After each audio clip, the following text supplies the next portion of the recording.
qu'on peut retourner sur le diapo qui porte sur les aspirations résidentielles? Où aimez-vous vivre dans le Grand Montréal? Et là, juste pour clarifier, ailleurs, c'était ailleurs à Montréal? Parce qu'il y avait... Oui, c'était ailleurs à Montréal et non sur ville. Mais c'est sûr que quand on disait ailleurs sur le territoire de la ville de Montréal, c'était exactement comme ça que c'était libellé. Donc c'est plus loin que... non, avant, c'est avant. Oui, c'est ça. Voilà, c'est ça. Et Et c'était une question fermée ou c'était une question ouverte? C'était une question... C'est fermé, hein? C'était une question fermée avec plusieurs choix possibles. Mais oui, c'est une question fermée, effectivement. Ouais. On n'a pas, il n'y avait pas de nom de localité précise. Moi, ce que je trouve très intéressant, c'est que les gens de West Island et de la Rive-Sud ont beaucoup mentionné le centre-ville. Et ça correspond bien à une idée, ça dépend de l'âge, j'aimerais bien, éventuellement, ce serait intéressant d'avoir qu'est-ce que c'est la répartition selon l'âge, parce que je sens, ayant beaucoup d'étudiants en architecture surtout, parce qu'en urbanisme, nos étudiants viennent d'un peu partout, mais en architecture à McGill, c'est à peu près la moitié qui sont des anglophones du West End. Très intéressant, qui ont un rapport très spécial avec le centre-ville et des représentations très spéciales, très spécifiques, normalement positives du centre-ville de Montréal. Donc je trouve ça très intéressant et c'est logique dans un certain sens que le Rive-Sud, les gens du Rive-Sud disent si on avait les moyens, on s'installe dans le centre-ville de Montréal. L'autre chose, c'est ça que je voulais vraiment souligner. Je fais partie d'une petite équipe de recherche qui est en train d'analyser les recensements du Canada et de faire quelques tris pour qualifier ce qui est banlieue, ce qui est ville. Selon les critères comme l'accessibilité, le parc modal, c'est-à-dire le voyage, le navette entre la maison et le travail le matin. Et une des choses qu'on a découvert avec Montréal, c'est que le cœur de Longueuil, le cœur de la Rive-Sud, se présente comme un milieu urbain, selon plusieurs critères que l'on trouve dans le recensement. Et je sens qu'il y a une espèce de jumelation à cet égard, parce que malgré la qualité pavillonnaire de la Rive-Sud, de Saint-Hubert, des endroits comme ça, il y a quand même une centralité et une trame urbaine qui date de longtemps sur la Rive-Sud. Donc, je ne sais pas s'il y a des rapports à cet égard, mais ça m'a fait comme très intéressant de voir les aspirations résidentielles et que les gens, par exemple, qui sont à Montréal, ne sont pas nécessairement très enracinés, mettons, dans leur secteur, dans leur quartier aussi. Parce qu'on a tendance à dire que les gens qui sont sur Montréal, j'aime bien la formulation française, qui sont sur Montréal, sont dans des quartiers qui sont très impliqués, qui sont très enracinés, ne veulent pas bouger, ne veulent pas quitter leur coin parce que c'est là où ils sont et c'est là où ils ont leurs réseaux sociaux. Oui, effectivement. Il n'y a pas plus d'attachement des gens de Montréal à leur vie. Mais justement, en lien avec ça, je remarque ce qui, moi, m'apparaît comme un paradoxe. Si on compare deux résultats, à savoir où habiteriez-vous dans 5 ans, et cet autre résultat qui est celui de la perception, je me souviens plus exactement, celui où aimeriez-vous vivre, où vivrez-vous? Où vivrez-vous, mais l'autre résultat dont je parle, c'est celui où Montréal l'emporte haut la main sur la question de la diversité. Alors, d'une part, la diversité est perçue comme étant le présent de Montréal, et par diversité, moi j'entends cosmopolitisme, j'entends mouvement, j'entends arrivée et sortie. Pour avoir une ville diverse, il faut avoir des gens qui viennent de partout. Or, lorsqu'on se projette dans le futur, tout le monde reste à Montréal. C'est-à-dire que le futur est pensé comme un enracinement, et le présent est au contraire pensé comme une espèce de flux continuel. Il y a réellement un contraste. Là. Encore une fois, évidemment, mais ça, je ne veux pas le dire à chaque fois parce que ce sont les questions avec lesquelles on travaille, mais là, ça aurait été intéressant de savoir quelles classes de la population ont été interrogées à ce sujet-là. Peut-être juste un commentaire concernant la question sur comment se porte le milieu rural ou les régions ressources. En fait, ce qui ressort aussi d'une manière implicite, même si ce n'est pas présenté comme ça, c'est que Montréal semble bien aller. Quand on lit ça, on a dit, mon Dieu, Montréal va bien. Ça m'étonne assez. Parce que, oui, ça va mieux qu'il y a 15 ans, mais il y a toujours des situations, des conjonctures un peu fragiles, du point de vue de l'économie, par exemple. Ça ne ressort pas du tout dans... Alors, je comprends que les questions ne portaient pas là-dessus, mais ça m'étonne de voir on est plus soucieux d'une certaine manière de ce qui se passe un peu plus loin, ou dans certaines, parce que les questions étaient orientées dans ce sens-là que sur le dynamisme de la région comme telle. Mais c'est vrai que les problèmes de Montréal sont beaucoup moins ressortis que ce que moi j'aurais cru aussi. Parce que qu'est-ce qui distingue Montréal, puis c'est écrit en bien ou en mal, c'est même écrit dans la question. C'était pas pour nécessairement primé, c'était pour pas que les gens nécessairement ne fassent que parler de cosmopolitisme et tout ça. Donc, ils avaient vraiment l'option de dire ce qu'ils voulaient. Il y a des gens qui ont parlé de pollution, tout ça, mais honnêtement, très peu. Puis, là, il faut que je fasse, que je fasse l'année, je pourrais faire l'année statistique, mais j'ai pas l'impression que c'est nécessairement, c'est un peu plus en banlieue, mais les gens de Montréal, évidemment, semblent avoir des idées similaires sur ce qui distinguait Montréal du reste du Québec. On peut aller, si ça me ferait plaisir d'entendre des questions ou des commentaires de la salle. Je ne sais pas si, M. Harel, vous avez une observation. Non. Oui? Oui, est-ce que ben, juste pour l'enregistrement, ce serait idéal. Oui, mais c'est juste sur le dernier point. Oui, en fait, je disais qu'il ne semblait pas avoir, que les gens de la banlieue ne semblaient pas nommer les problèmes 2 ou 3 fois plus souvent que les gens de la ville. Les problèmes revenaient. Oui. Je sais bien mon idée, c'est la question de la diversité. Oui, d'accord. Parce que cette notion-là de diversité peut être connotée péjorativement. Tout à fait. C'est-à-dire que de la part de personnes de Laval ou de la Rive-Nord, la diversité montréalaise, ça peut être vu comme un poussoir, et non pas comme une participation au cosmopolitisme. Ou à d'autres formes. Et donc, il y a une valorisation, d'une uniformisation, d'être dans un milieu, ce qui peut-être va un peu avec la réponse des Lavallois à style de vie. Qu'est-ce qu'il y a dans le style de vie? Qu'est-ce que les Lavallois mettent dans ce style de vie-là? Ça ne ressemble pas beaucoup à la vitalité du plateau Mont-Royal. Non, c'est ça. Et c'est drôle parce que, parlant de diversité, les Lavallois sont aussi moins nombreux à avoir nommé la diversité comme une chose qui distinguait Montréal, comme si peut-être c'était pris pour acquis, mais c'est sûr que Laval est une créature en soi qui est très différente des autres sous-régions, mais effectivement, ils ont à la fois plus parlé du style de vie, mais moins de diversité. Comme si, je ne sais pas si peut-être par style de vie, ils veulent peut-être référer à ça aussi. Mais enfin, c'était mystérieux. Laval, j'aimerais ça creuser ça plus parce que il se distinguait il semblait avoir comme. C'est plus fragmentaire, en fait, comme on dirait comme porte. Voilà, puis si je peux me permettre un deuxième commentaire, c'est. Parce que Claire a présenté tantôt la fameuse carte, l'hypothèse du développement en axe de Montréal. Et dans le questionnaire, dans l'enquête, il y a un souci de particulariser le centre-ville. Dans les travaux qu'on a fait autour de cet axe-là, on voit que le centre-ville est un peu évacué. Le centre-ville, c'est une destination, de mobilité pour un certain nombre de choses, mais pour beaucoup d'autres choses, les trajectoires de mobilité sont plus contenues dans l'espace. Et c'est intéressant quand vous avez dit, par exemple, les gens de Laval ou de la couronne nord pratiquent plus Huntsic, Cartierville, qui vont aller vers...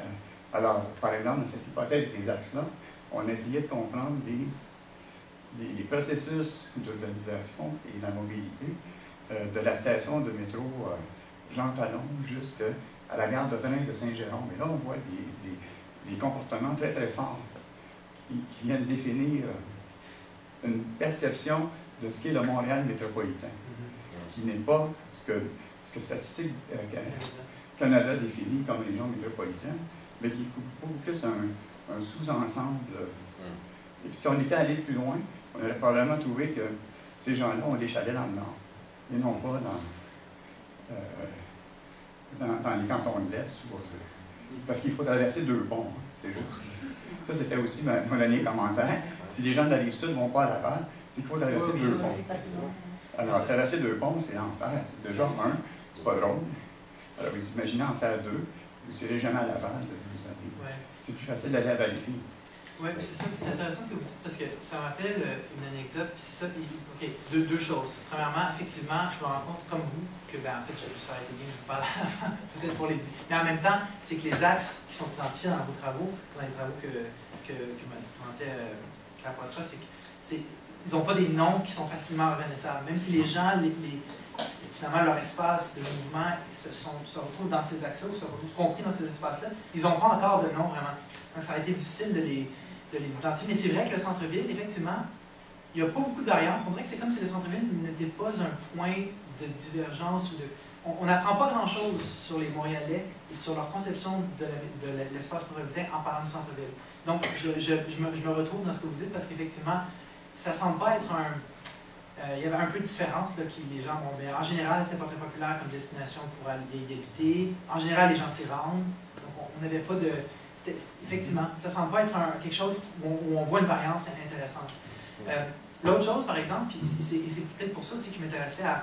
Je voulais voir, bien bon, c'est sûr que le problème des enquêtes de destination, c'est qu'elles ne montrent pas justement les comportements, peut-être, par exemple, la fin de semaine. C'est que, une petite anecdote, c'est sûr qu'on ne peut pas ne parler que d'anecdotes, mais c'est un ami à moi dont les parents habitent à Saint-Hippolyte, dans les Laurentides, et qui me dit que toute sa famille, quand ils vont à Montréal, en fait, ils vont au 10-30. Ils sont dans les Laurentides, mais pour eux, le magasin à Montréal, c'est d'aller au 10-30. Et ils traversent effectivement 2-3 ponts pour y aller.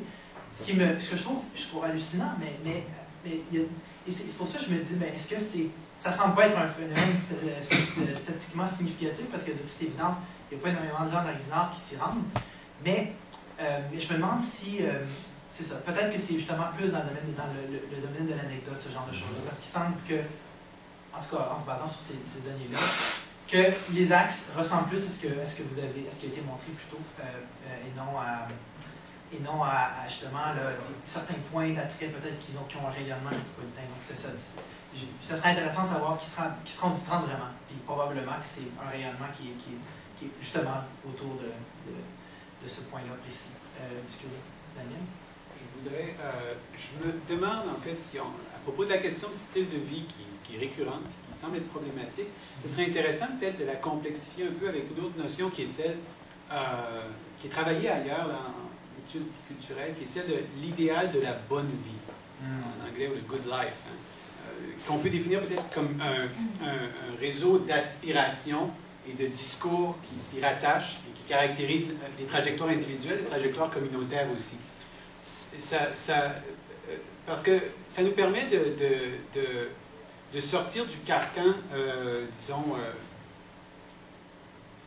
un peu simpliste et politiquement simpliste qui nous fait dire que tous les gens de Laval ont un style de vie conforme et conservateur, alors que ce qui fait que des gens vont choisir un endroit plutôt qu'un autre, ça va aussi être guidé par ces aspirations de la bonne vie. Pareillement, les gens qui vont choisir d'habiter sur le plateau Montréal, ou les gens qui vont choisir d'habiter en Niji, les gens qui vont s'en aller vers Saint-Henri aujourd'hui, les gens qui vont choisir la Rive-Sud, les gens qui vont quitter Montréal entièrement pour aller habiter à la campagne, vont, encore une fois, tendre vers ce réseau d'aspiration et parfois de déception qui caractérise l'idéal de la bonne vie. Puis ça crée une trajectoire aussi qui nous permet aussi de mesurer dans le temps les mouvements finalement qui sont ceux de l'habitabilité, l'habitation d'un territoire.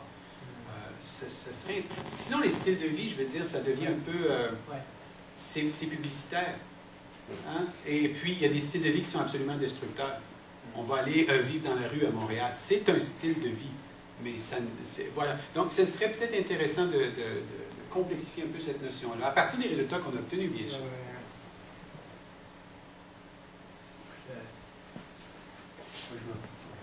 Je vais poser une question à propos de la définition du centre-ville.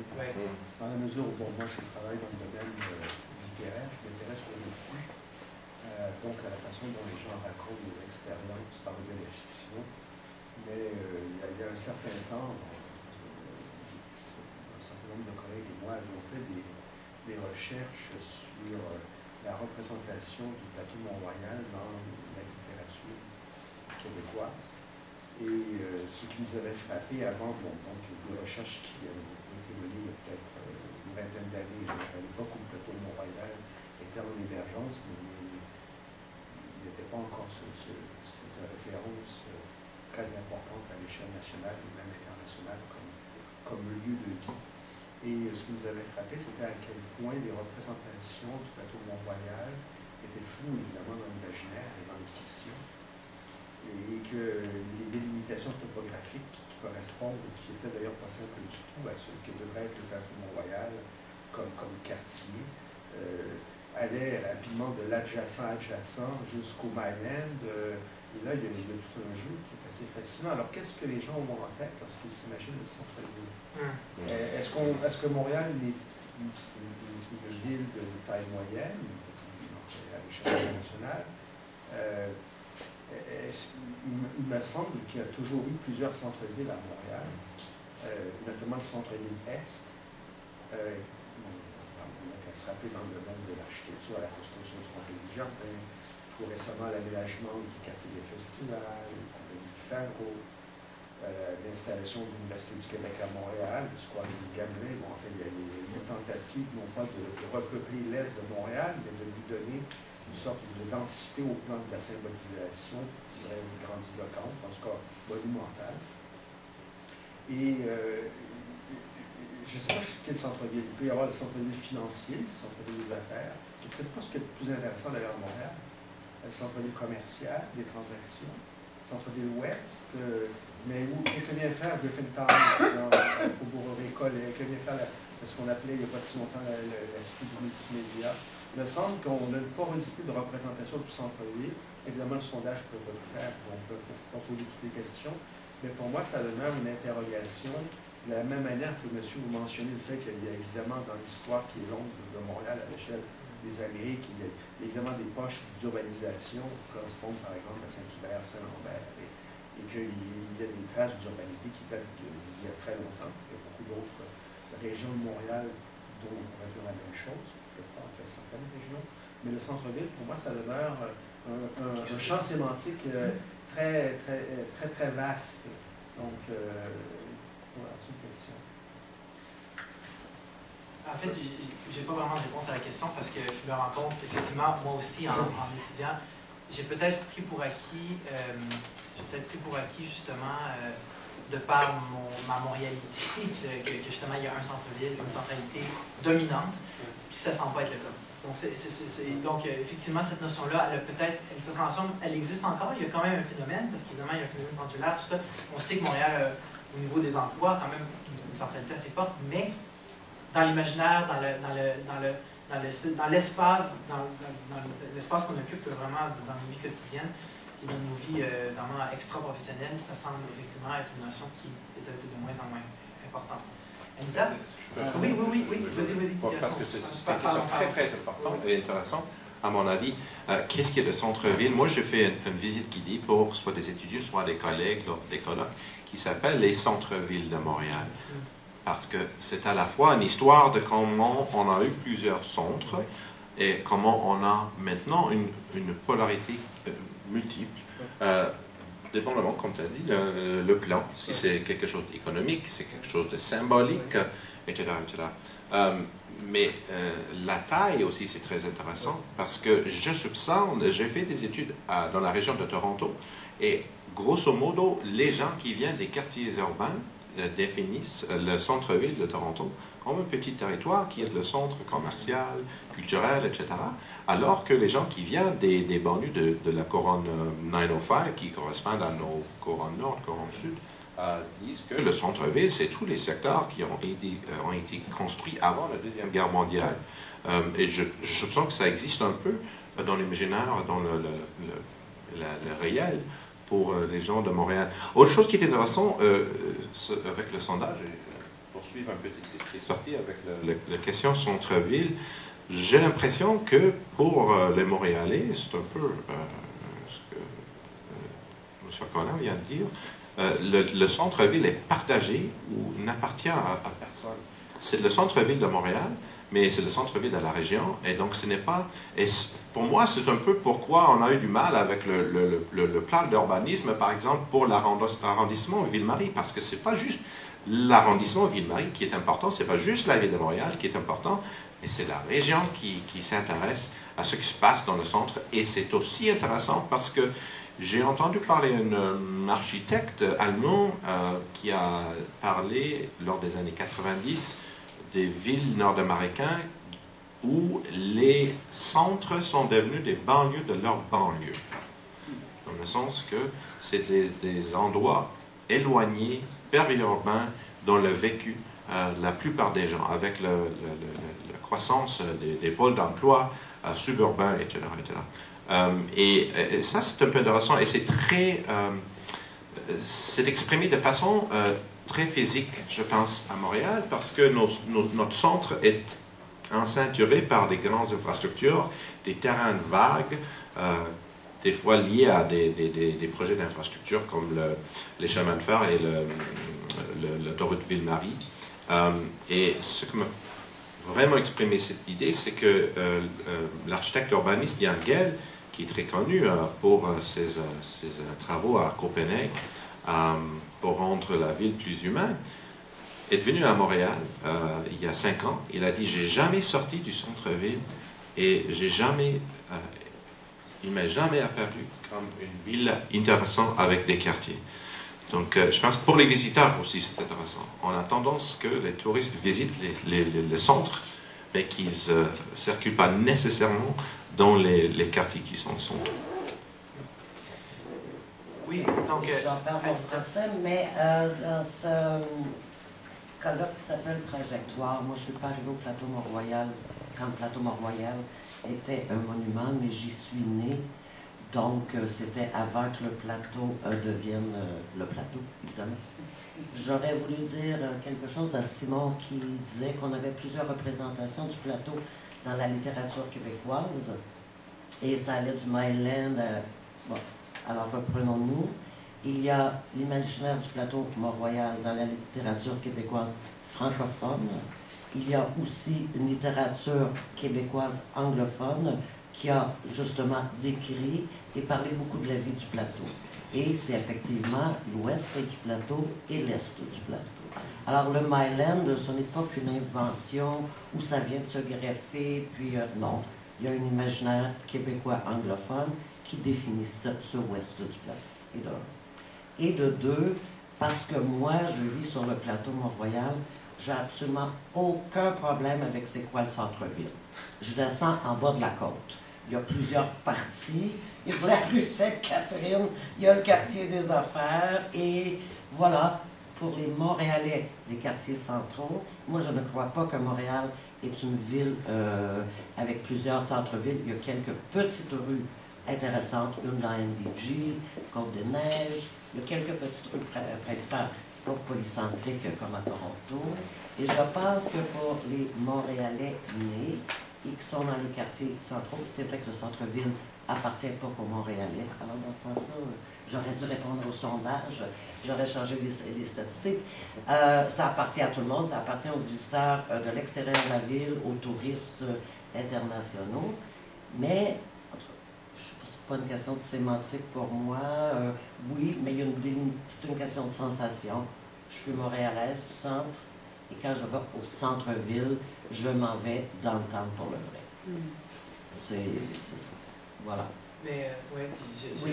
Mais en fait, c'est drôle parce que je suis tout à fait... Parce que la raison que je l'ai inclus, c'est que moi, étant moi-même... J'avais une question sur la diversité aussi tantôt, par exemple. Oui, ben, vas-y. Okay. Commence par ça. Dans le sondage, quand il était écrit diversité... Il n'était pas écrit diversité, c'est ça. Il n'était pas écrit parce que c'était une question ouverte. OK. Alors, on ne sait pas, par exemple, si les gens veulent dire diversité ethnoculturelle ou s'ils veulent dire diversité par rapport aux activités, en diversité général, du paysage urbain. La majorité des réponses de mentionner que diversité, parfois elle était qualifiée, diversité culturelle, diversité de services, mais, mais la très grande majorité des réponses ne nommaient que diversité.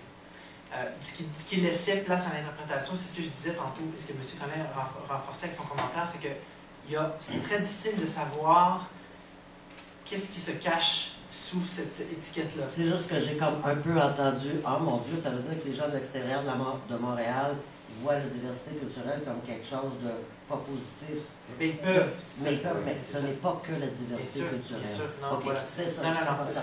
Non, c'est pour ça, en fait, c'est ça que je disais, c'est que je voulais pas mettre des mots dans leur bouche, parce que dans surtout une question comme ça, qu'est-ce qui distingue Montréal, mais en même temps, évidemment, on se lance avec des réponses qui sont difficiles à interpréter, mais c'est quand même intéressant de voir que c'est tellement plus important que les autres que ça a une place dans notre imaginaire. Dans l'imaginaire périurbain aussi, Montréal, c'est un endroit où il y a de la diversité, Puis bon, ça peut nous faire peur, ça peut être quelque chose qui nous attire, ça peut être les deux en même Les temps. Je pense prochaines que... étapes, ça pourrait être de spécifier, ça veut dire quoi, Ouais. si on le perçoit de façon négative. Oui, parce que c'est extrêmement cliché, je veux dire, convenu de dire ça, mais c'est quand même intéressant parce qu'on ne l'aura pas suggéré et ça a été dit, et ça a été vraiment dit par beaucoup de gens. Daniel, tu voulais réagir? Au centre-ville, Oui. C'est ma façon simpliste, hein, vous avez compris. Non, mais moi, non, au contraire, ça m'a fait penser à quelque chose tout de suite qui s'étend aux autres questions aussi. Moi, je suis entièrement d'accord pour avoir vécu à Montréal pendant un certain nombre d'années que le centre-ville, c'est en bas de la côte d'Athis. Maintenant, c'est celle qui fait qu'il y a un plateau sur le dessus. La côte à Baron. Berry, oui.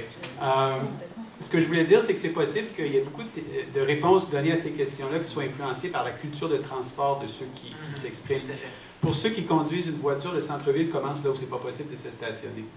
C'est là qu'il est, le centre-ville. Et on a d'ailleurs une question sur le mode de transport. Donc, j'ai pas encore fait cette analyse-là. Ça va être intéressant de voir si par mode de transport, les réponses varient. Je ne sais pas encore. Par mode et par culture de transport. Oui, c'est ça. Et j'ai auto-solo, donc j'ai quand même une diversité de réponses. Ça va être intéressant de voir ça. C'est ça. Parce que j'observe la même chose pour une autre ville nord-américaine comme Edmonton, où j'habite. Le centre-ville, il est tout à fait visible, il est juste là. Mais la façon dont les gens y pensent, c'est parce qu'à partir, tu peux te stationner sans problème partout, sauf au centre-ville. C'est ça qui fait la différence. Peut-être pour Toronto aussi. Non, mais effectivement, la mobilité, comment on se déplace dans la ville, a une influence sur ce qu'on perçoit comme étant urbain ou moins urbain. Donc, effectivement, certainement qu'il y a une analyse là à faire. Puis d'ailleurs, on a les données, donc ça va être intéressant de creuser ça plus. Joël, parenthèse, je ne veux pas brouiller les cartes, mais vous savez que le problème maintenant, où on ne peut pas stationner à Montréal, c'est le plateau Montréal. Est-ce que, en fait, j'étais curieux de voir si Sherry avait peut-être juste, parce qu'on a mentionné des choses sur la notion de centre-ville aujourd'hui. Il y a beaucoup de contrastes par rapport à ce que vous avez mentionné plus tôt. Je ne sais pas si vous avez des réactions ou des choses à partager, parce que il me semble que il y a eu cette notion-là de centre-ville, comment elle a évolué. Si on la regarde aujourd'hui, puis qui semble être en train de se désagréger pour, pas nécessairement les habitants du centre-ville, donc des quartiers centraux, mais pour les habitants de la région, est-ce que cette notion-là a toujours été un peu fragmentaire ou un peu difficile à saisir, ou est-ce que c'est quelque chose de relativement nouveau? Est-ce que c'est une nouvelle réalité?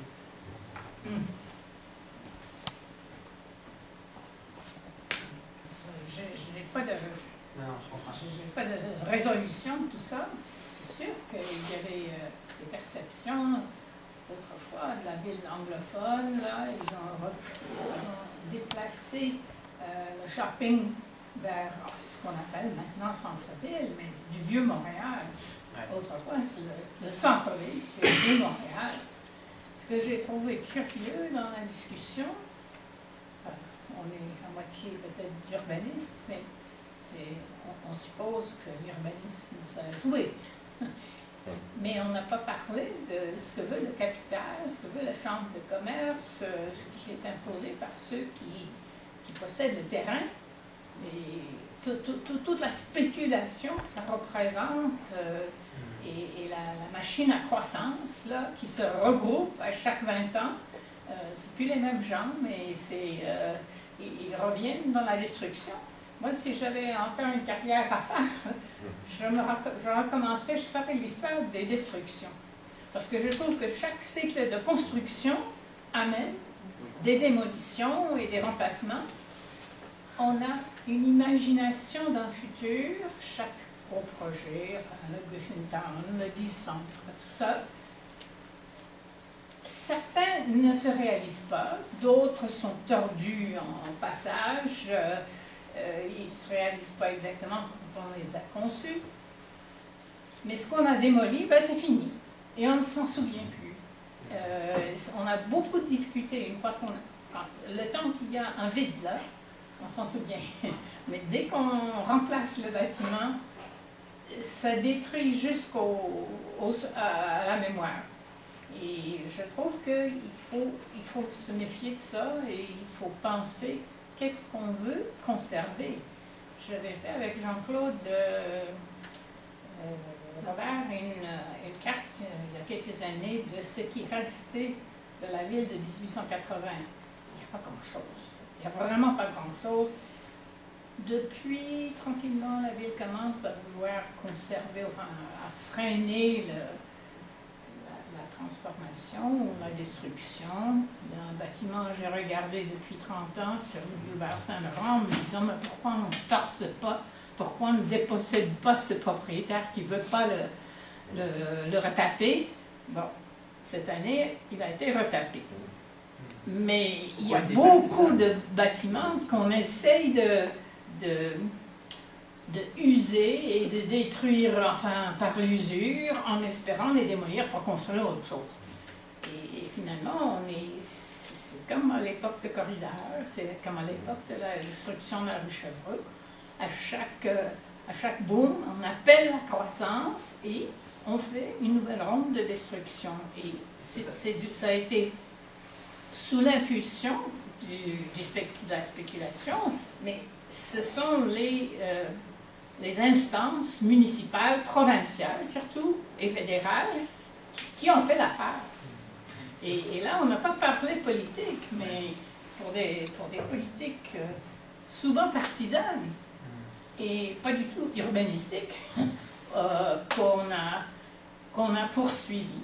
Des stratégies, par exemple, vous parliez de Laval, eh bien, la destruction voulue de toute identité des municipalités qui ont été regroupées, non pas par leur choix, mais on a imposé une identité nouvelle et qui demeure un peu excentrique. Oui. Mais si je peux reprendre vos propos, vous me corrigez si je me trompe, mais donc vous semblez dire que le redéveloppement, le processus de construction-destruction a transformé notre image du centre-ville. Et la fonction est peut-être la place qu'il occupe parce qu'on a parfois détruit des pans d'histoire, c'est ça? Des pans de son symbolisme, de son poids symbolique. Est-ce que c'est ça que vous... Ben, c'est surtout quand on envisage ce qu'on veut construire pour des raisons immédiates et profitables. On ne parle pas de ce qu'on va détruire. Oui, mais c'est intéressant parce qu'effectivement, ce qui reste de l'histoire, c'est amusant que vous mentionniez ça parce qu'il y a du nouveau Maroc qui s'en vient pour la prochaine activité. Il y a certainement quelque chose à dire là-dessus. En fait, on approche de la pause. Je me demande s'il y a quelqu'un qui a un commentaire brûlant qu'il veut faire avant qu'on a parlé du centre-ville. De cette notion problématique, surtout dans un sondage comme ça, parce qu'on s'adresse évidemment à tous les Montréalais du Grand Montréal qui ont des visions différentes du centre-ville. Puis, en fait, ce que je disais, c'est que ça ne ressort pas comme un élément fort du sondage, peut-être pour les raisons que vous mentionniez. Ça aurait sûrement été différent si on avait restreint le sondage aux arrondissements du centre. Sinon, j'essaie de voir dans les conclusions. C'est sûr que des ambivalences, oui, Mme Rimstead. Oui. Je voulais juste, c'est pas brûlant, mais c'est une suggestion pour continuer le discours. Je pense que ce qui m'intéresse de votre intervention, c'est que peut-être c'est possible de penser de la colonisation de l'espace dans un contexte urbain et aussi avec des relations avec les régions. Je pense que pour avoir un discours qui existe parmi les géographes humains, mais qui nous manque des fois, c'est de politiser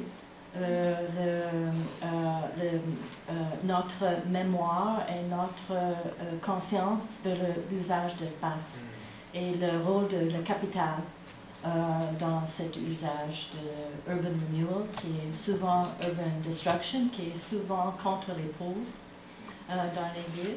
Alors pour moi, je pense que ça c'est très intéressant. J'aimais beaucoup votre intervention parce que la ville, ce n'est pas tout symbolique, ou discursif ou même matériel, c'est politique. C'est un usage d'espace politisé. Et l'autre chose que je voulais suggérer, c'est à propos de le fait qu'on essaie de regarder la construction de la centre-ville comme idée. Je pense que ça serait peut-être utile aussi de penser à la construction des identités urbaines et la construction des identités alors pas l'espace, la place de centre-ville, mais les gens qui disent qu'ils ont une appartenance à une communauté urbaine, c'est différent que les gens qui pensent qu'ils sont urbanisés. C'est complexe, je pense, l'idée d'avoir une identité urbaine.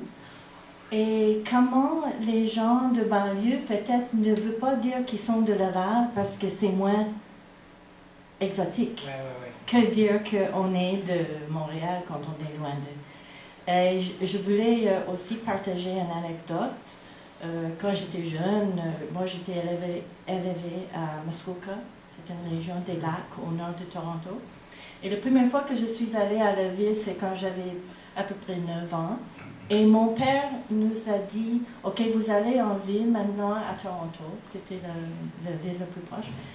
Et je pense que c'était pas un proverbe, mais c'est quelque chose qui est dit populairement dans les années 30 probablement, que mon père a dit, « Faites attention, vous allez à Toronto. » En anglais, il a dit de ne pas faire brûler, « Don't get the roof of your mouth sunburnt. » Avez-vous quelque chose comme ça?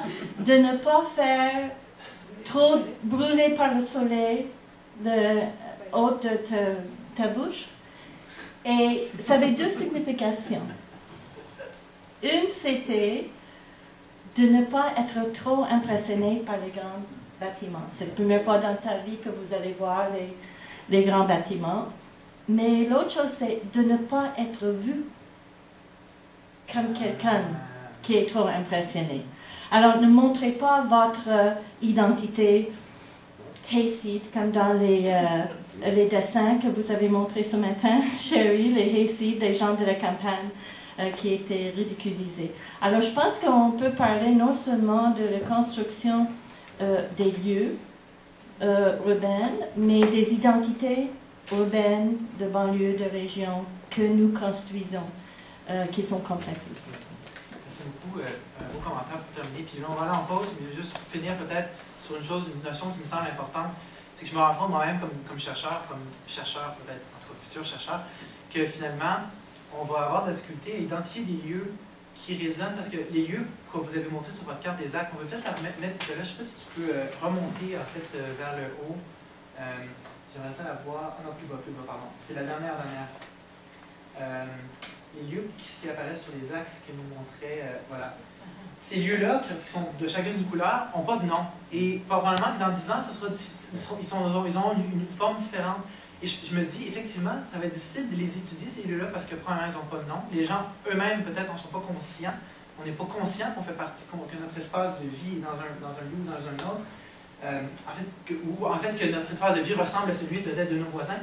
Mais c'est important d'être attentif à ça. Je pense que pour moi, c'est une des choses, on parle de lieux et trajectoires, mais les trajectoires, évidemment, on peut toujours les sonder en parlant aux gens, aux individus, mais pour comprendre les lieux qui sont importants dans les trajectoires, je pense qu'il va falloir une forme d'analyse plus profonde, plus approfondie pour justement détecter ce genre d'organisation de l'espace qui est effectivement beaucoup plus riche et probablement beaucoup moins facile à étudier parce que ça ne correspond pas à des limites administratives.